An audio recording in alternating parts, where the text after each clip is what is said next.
Well, it's been a while, but we are back with a new camera, one that flies as well. But most importantly, we're back out carp fishing, and this year we're going to be vlog after vlog after vlog. So this is the first session out. It's March, it's cold, but join me on a session down at Linear Fisheries, Brasenose 1. And if you've never been here before, make sure you hit that subscribe button.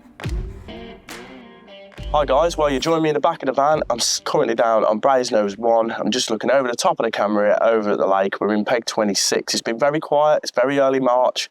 I'd normally approach the session fishing zigs, but in this particular vlog, I'm actually going to go and fish on the deck. I think there's a few big ones due. This warm weather will definitely stir them up a bit, and they'll be the first on the munch. So rather than fishing for the smaller ones up in the water like I have done for previous years, I am going to stick it out, fish on the deck, regardless of what happens, and see if we can catch an absolute whacker. So yeah, that's where we're at. That's the session. It's early March. The date is the 10th, and let's see how it goes.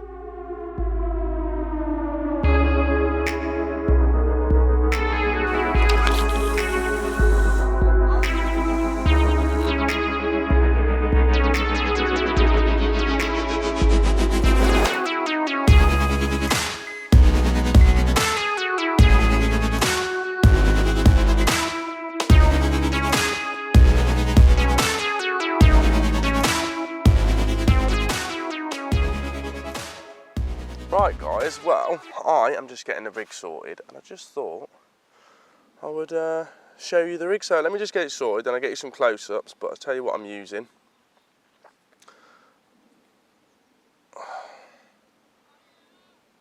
God, sometimes putty can be a bloody bane. Let's try that again. Let's heat it up a bit, that's what we need to do. So yeah, it's going slow, but quick rig adjustment, going to change the hook bait, and yeah. See what happens. Sometimes just a change of rig, a change of hook bait, sorry, can do that, do the trick.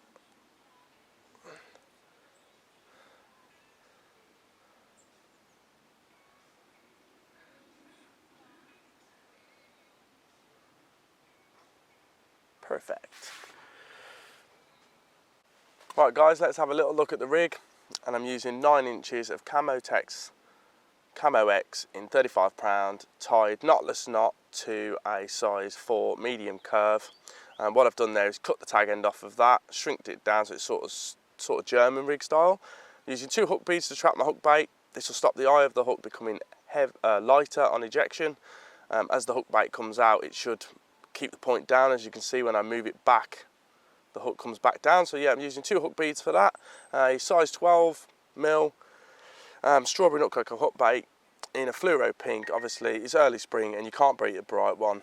I believe it's like they've got cataracts, they can't see very clear. The water's clear but their eyes aren't, so I like to use a bright one, and I think that's why we get so many bites on them. So that's the rig. Onto a lead clip, uni lead clip, with the leader, and yeah, I'm fishing this with the braid on the reel, and yeah, fishing it 27 wraps. Let's get it back out there. The rods are out there. Bit overexposed, but yeah, the rods are out there. Got a podcast on, and yeah, it's starting to rain now. Pressure's really low. I've gone out with 25 spoms of hemp, corn, munched up boilies, really crumbed it down. Lots of liquids in the bait have been soaking. So yeah, gone out with 2 rigs, one on an orange, one on a double bottom baits, and yeah, let's see what happens. Give it a few hours. Going to get the kettle on, make a brew, chill out, and keep our eyes peeled, see what we can see. The guys to the right further down have had a few on zigs last night, so there's a few sort of in the area off to the right. Hopefully they venture up and decide they want to have a go on the deck. But yeah, until then, make a cup of tea, enjoy, sit back, enjoy the podcast, and I'll update you in a little while.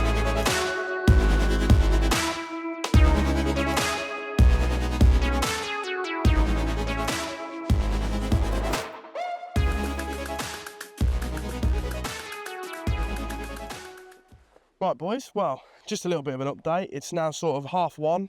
Nothing's come out through in the period of this morning, sort of bite time at all. I'm just chilling out, just been over to the shop, grabbed myself some food, grabbed myself my standard pack of tea cakes, as Carl in the shop would know. And yeah, it's really quiet. Redone the rods, bit of bait over the top, probably give it another hour, and then I'm going to put another like 20 spoms out, to be honest with you. see if we can encourage them to have a go. But other than that, really quiet, not a lot being caught. The guy over in peg 9 has managed one, so they're over. I think they're slightly over that side. He's had them off the deck as well over bait, so fair play to him. Just hopefully something turns up in front of our swim. But yeah, if not, we're out here doing it. Well guys, it is absolutely dropping off now, and yeah, rods are out there, bang on the spot. Crumb, corn, rigs are out, sorted the carp now, but I have just seen one right down the middle of the lake, about 140s, just nut out. Only one peg up from what I'm aiming at, so I'm not too far from them, so that's a bit of confidence. It's all just down to them now. I'm not going to sit here and bore you to death. It's really slow, not a lot's happening. Even the birds ain't flying around, it's that boring down here. Oh, look us showing close there as well then. But yeah, fingers crossed, we'll bag ourselves a carp off the deck.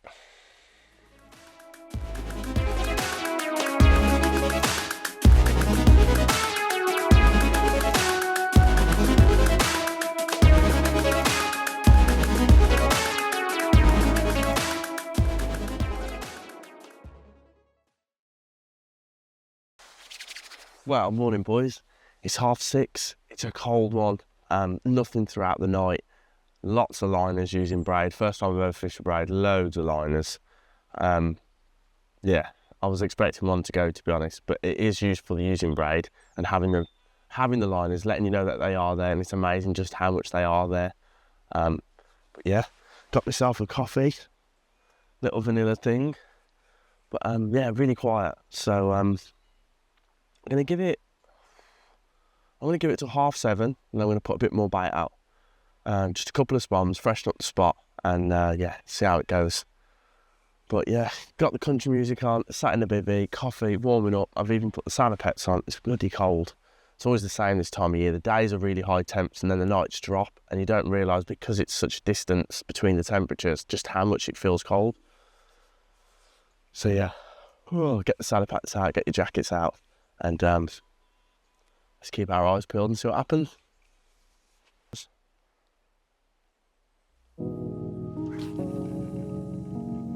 Oh, please eat.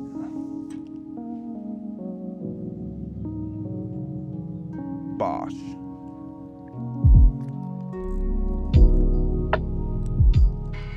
On the money. Now just to correct the boat. Ah, no. Careful with braid. Just try not to move everything, because there's just no stretch out there.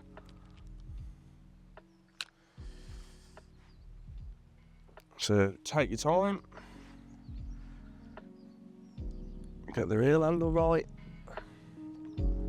When it's kiting round like that, just use the tip and drag it back to the other side and keep flicking it in the water.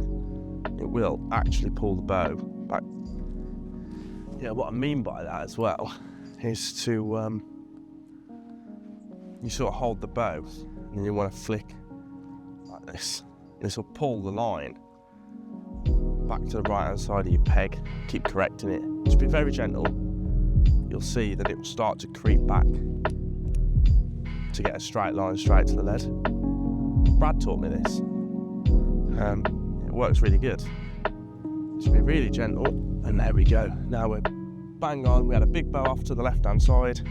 Now we've got a lovely straight line back to the peg.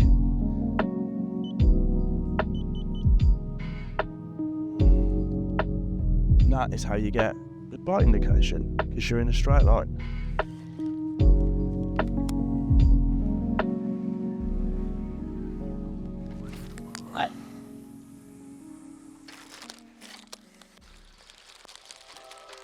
Always the same. You start bombing, wind changes direction. Oh, girls, we can have that one. I don't know if I'm doing it right or wrong, but I just feel like if I can get them going on the bottom, I might do a big one. That's what we want, you know. Be nice.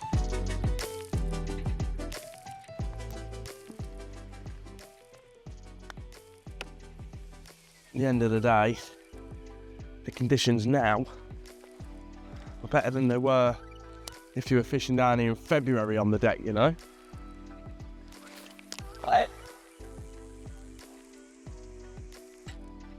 Bosh. Little bit to the right. And no, love. Lucky with that. Right guys, just a quick one. Earlier on we flicked a zig out and had a bit of bait left over. So what I decided to do is completely change the consistency. So I'm using lots of hydro liquid here. Completely changed up the bait just so it holds a bit higher in the water. And now what I'm going to do is I'm going to get some more boilies back in the crusher. Just changing the bait around, alternating it. So I'm going to crush them now. They'll soak up some more of that liquid and then we can start feeding back down on the bottom. So yeah, just thought I'd show you, things that I do during the session to try and, get them going. So I'm going to crumb a load of this now in the Ridge Monkey Grubber, and then that will soak up that liquid and then we'll be back fishing on the bottom. So yeah, happy days, just thought I'd show you. So there you go, from slurry up in the surface layers, mix that all together. Go straight back in now on the bottom with boilie crumb. It's nice and heavy as well because I've used the hydro. So, simple as that. Let's get it out there. Oh, well guys, it's the morning and it's a bloody cold one. Absolutely, again, nothing throughout the night, completely dead. I'm just gonna make my first brew and then I'm probably gonna have a little slow pack up and get out of here before midday. The time is now 9 o'clock, so a few more hours left, but it's looking like this session is going to be a blank, which is a rarity for me. For in about the last 7 years of fishing down here, I think I've actually blanked twice, and this being number 2. I normally always nick 1 or 2, but yeah, we approached it different. We fished on the deck, we stuck to fishing on the deck, and yeah, it didn't come good. The weather's just so inconsistent. Every bite on the lake's been pretty inconsistent. It's not fishing great, but I thought I'd just go with this approach and make a vlog out of it. And yeah, I hope you guys enjoyed it. If you did, hit the subscribe button. There'll be a lot more to come. I should be out pretty much weekly now, and I'm sure the videos will get better and better. And I am known for catching a few. So yeah, thank you all for watching. Hope you enjoyed it, and I'll see you in the next one.